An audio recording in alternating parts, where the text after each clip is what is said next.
নিজেও তো সাহস করে না যে আমি স্বাধীনতা ঘোষণা করছি। একথা তো জিয়াউর রহমান নিজেও বলে নাই।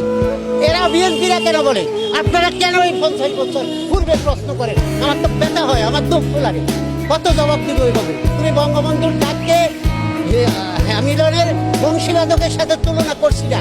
আমি বলছি বঙ্গবন্ধু এদেশের মানুষের মনের ধারণা, মানুষ কি চায় এগুলো বুঝতে পেরেছে। 24 বছর রাজনীতি করে জেল খেটে তিনি এদেশের মানুষগুলোকে একাকার করেছেন, একাকার করে এক ডাক দিয়েছেন, 7ই মার্চ ভাষণ দিয়েছেন। স্বাধীনতার ঘোষণা তো মূল ঘোষণা 7ই মার্চে হয়েছে।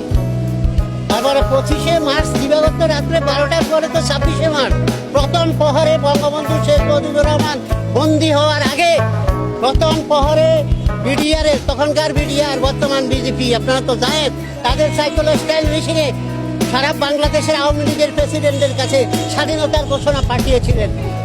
জিয়াউর রহমানের আগে চট্টগ্রাম আওয়ামী লীগের সভাপতি হান্নান শাহ, আমি আগেও বলেছি, তিনিও তো পাঠ করেছেন। তাহলে কি হান্নান শাহ ঘোষক হবে? পাঠ করলে কোনো কিছুর মালিক হয়? মালিক হতে হলে সেই যোগ্যতা অর্জন করতে হয়। বঙ্গবন্ধু শেখ মুজিবুর রহমান সারা জীবন রাজনীতি করে মানুষের বিশ্বাস আস্থা অর্জন করেছিলেন।